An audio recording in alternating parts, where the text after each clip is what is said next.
Run Until You Can Fly. Written by Brenda Daniels. Illustrated by Amy-Jane Jenkins. Published by BirdLife South Africa. This book serves to create awareness about the threatened white-winged flufftail and its wetland habitat. One summer day in the mountains of South Africa, Wetland watched a young white-winged flufftail named Saro. "I wish I could fly, Mama," Saro said. "A bird who can't fly, it's a calamity," the flufftails said. Saro's mama said, "Run until you can fly." So, as sun warmed my morning mist, Saro ran. He weaved between my grasses where I trickled and sang. "Hum, heem, wee," whistled Oryx, the African clawless otter. "Where are you going?" "I don't know.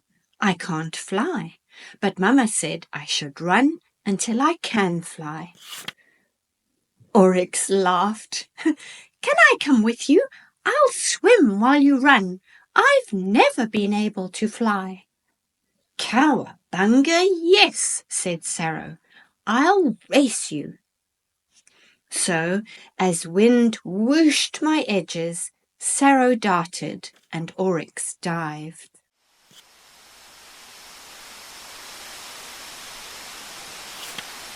"Creak, crack, crick."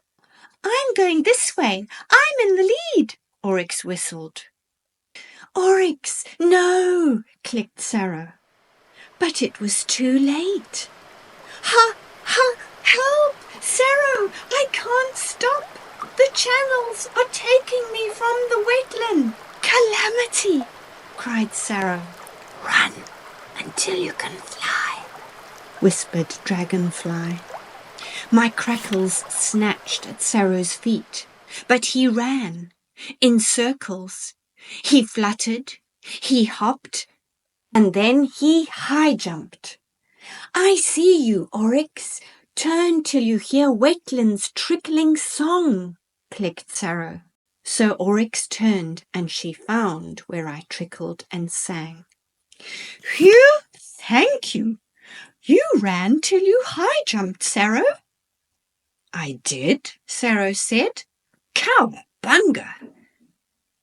So, because of his high jumping, Saro wanted to run again, and because of my foot-snatching crackles, he ran a different way.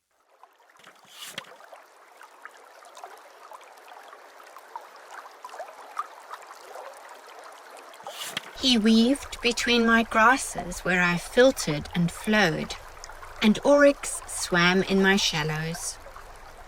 Saro's friend Gus the Wattled Crane was slurping sedges as Saro and Oryx rushed by. "Kahi, kahi, kahi," he bugled. "Where are you going?" "I don't know. I can't fly. Mama said I should run until I can fly." "Can I come with you? I'll stride while you run." "Cowabunga, yes," said Saro. "We'll race you." So, as rain splashed my peat, Saro darted and Oryx dived and Gus strode. Glug, glug, glug. "Oh, look at those succulent sedges. I'll reach them first," bugled Gus. "Gus, no!" But it was too late. "Sink, suck, clank! Filth, toxic, strange!" shouted Gus. "I'm trapped. We're all doomed. Leave, warn the rest." "Calamity!" cried Saro. "Run until you can fly," whispered Dragonfly. But Saro couldn't run. Foot-swallowing sludge dragged at one foot and then another.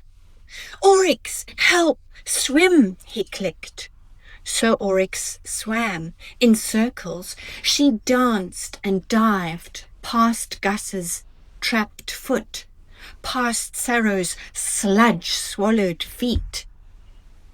And then Saro could run in circles. He fluttered, hopped, and then he swooped at Gus. And Gus's foot came free. "Ka-hee, ka-hee, ka-hee," bugled the crane, and with one flap he was in the air. "Phew, thank you, Saro and Oryx." Oryx whistled. "You ran until you swooped, Saro." "I did," said Saro. "Cowabunga." So, because of his swooping, Saro wanted to run again. And because of my foot-swallowing sludge, he ran a different way. He weaved between my grasses, where I cleaned and sieved. Oryx swam in my shallows, and Gus stalked across my peat. Thunder boom, boom, boomed. Lightning flash, flash, flared. Stalks and stems scritched and scraped, and I squished and squeezed. This time it was Saro who was in the lead. "I'll reach the pineapple lilies first," he clicked. This time it was Oryx who swerved and slowed. Gus who leaned and paused. "Saro, no!" It was Gus and Oryx who cried. But it was too late. Click, thunk, snap.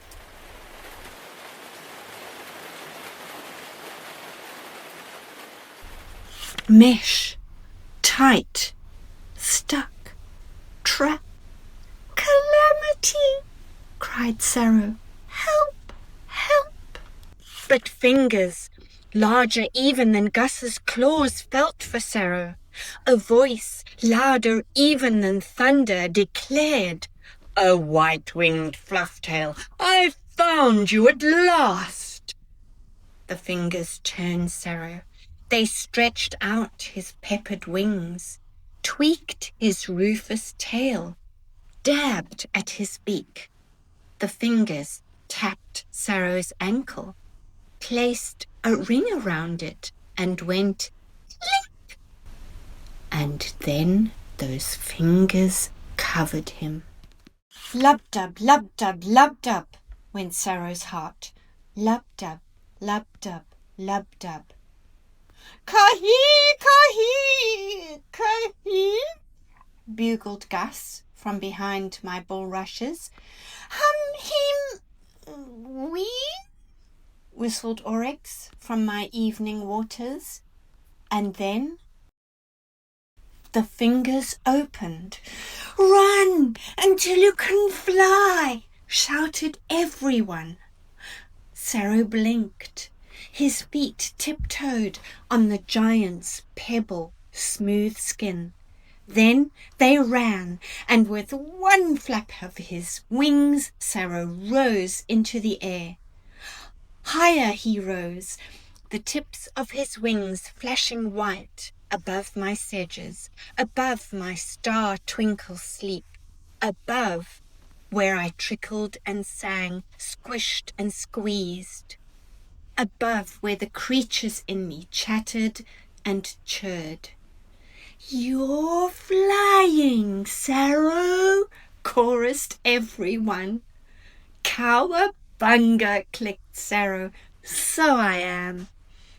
And with one flap, Gus rose into the sky and flew above Saro, and Oryx swam in my shallows below. "Thank you, Gus and Oryx. I'm flying," clicked Saro. When Saro reached home, he landed beside Mama's nest.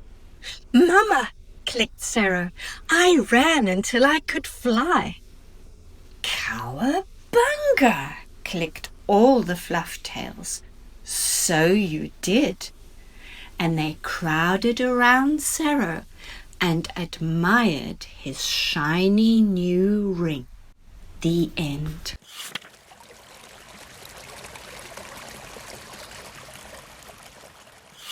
The white-winged flufftail is a tiny bird about as tall as your hand is long, 8 centimeters.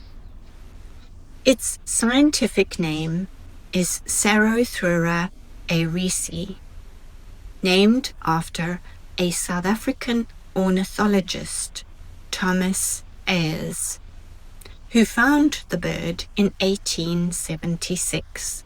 It lives secretly in between plants, called sedges, on wet, muddy ground, called wetlands. The bird makes little nests by tying sedges together into teepees. These are tents shaped like a triangle. The white-winged flufftail is a champion for wetland conservation. This is why we call it a wetland ambassador. An ambassador is someone who promotes and acts like an advert for something. Wetlands are important because they work like big bath sponges that hold water and slowly let it out, all the while cleaning the water as it leaves. They can do this because of their special mud called peat. Peat is dead plant roots, leaves, and stems that build in layers over time underneath the water. Wetlands also provide homes for many different animals. One of these animals is the African clawless otter. This otter's scientific name is Aonyx capensis. It has partly webbed and clawless feet. Another wetland animal is the wattled crane. This bird's scientific name is Grus carunculata. It is very tall, about as tall or even taller than an adult person. Under its beak, the wattled crane has 2 droopy wattles that look like white shopping bags full of groceries. These wattles grow longer when the crane is excited and shorter when it is worried. People have not always known how important wetlands are for us, and so they have done harmful things to them. Things like allowing litter and poisons to go into wetlands, or draining water out of wetlands in big channels. This means that the homes of the white-winged flufftail, African clawless otter, and wattled crane are no longer safe for these animals to live in. People called conservationists, people who help nature, work to protect our wetlands. Some conservationists rehabilitate, fix or restore drained wetlands by putting in structures that help to spread the water throughout the wetland.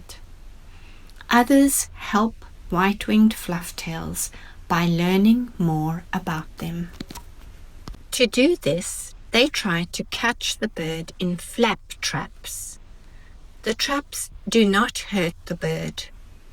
When a bird is caught, the conservationist will carefully measure it, gently put a ring on its ankle, tarsus, and then let the bird go. This ring has special information that helps the conservationist identify and track where the bird is going. You can be a wetland ambassador too. You can do this by not littering, by trying to save water at home, like turning off taps when brushing your teeth, or taking shorter showers, by sharing what you have learned with your friends and making posters about wetlands for your classroom. And, best of all, by asking your parents or teachers to take you often to visit and experience wetlands.